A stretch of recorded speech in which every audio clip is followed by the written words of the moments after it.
August 1939. The world stands on the precipice of a cataclysmic conflict.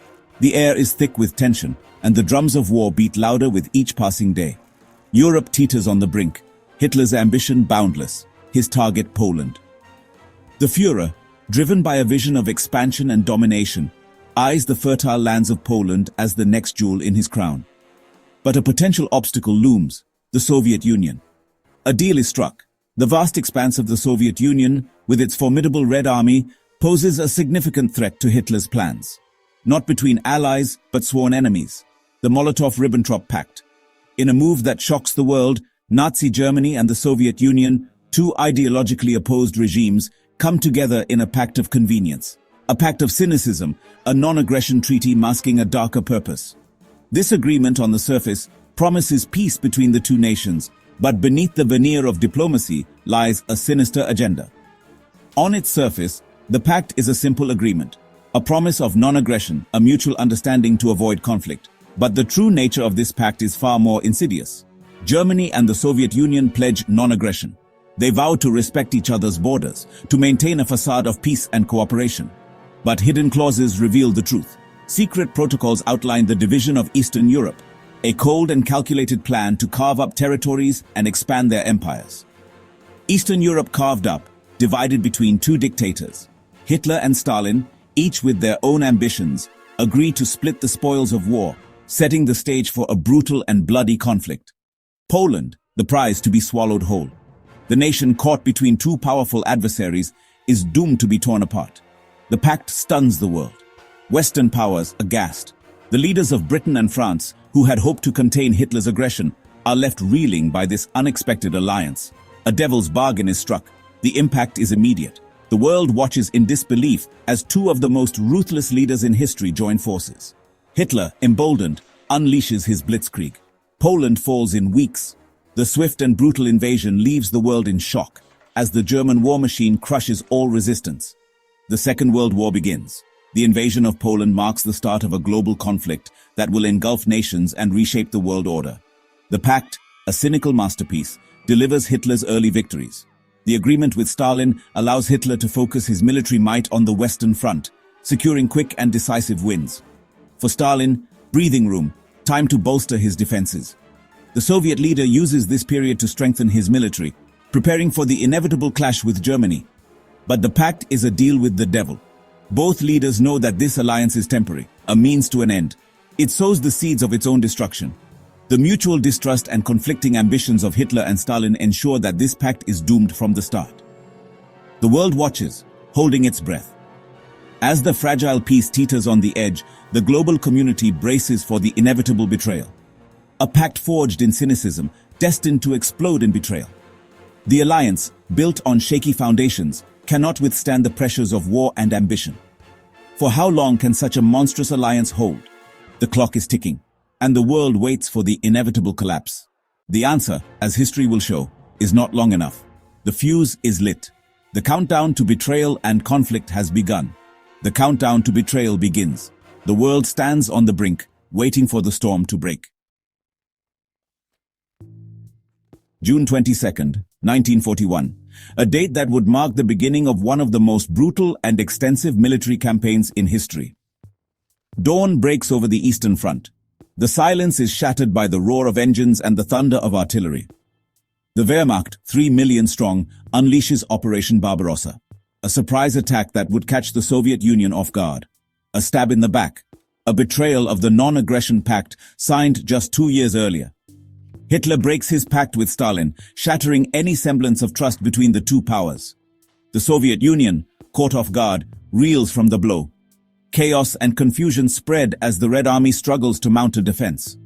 Hitler's gamble knock out the Soviet Union in a single swift campaign. He envisions a quick victory, underestimating the Soviet resolve. He believes the Soviets are weak, overconfident in his own military prowess and the supposed superiority of the German forces. A vast land, he thinks, ripe for the taking. The endless plains of Russia seem like an open invitation for conquest. Initial successes fuel this belief. The German armies advance rapidly, capturing vast swathes of territory and taking thousands of prisoners. German armies advance rapidly, scoring victories and pushing deeper into Soviet territory. Soviet forces, unprepared, are encircled, destroyed. But Hitler miscalculates the depth of Soviet resilience and the harshness of the Russian winter. He underestimates the Soviets, their resolve, their resilience. The Red Army begins to regroup and mount a fierce resistance. The vastness of Russia, a trap. Supply lines stretched thin, the German advance begins to falter.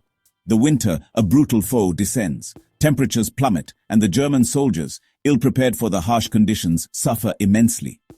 The Blitzkrieg grinds to a halt. The once unstoppable German war machine is now bogged down in the snow and ice. Barbarossa, the supposed lightning strike, becomes a war of attrition.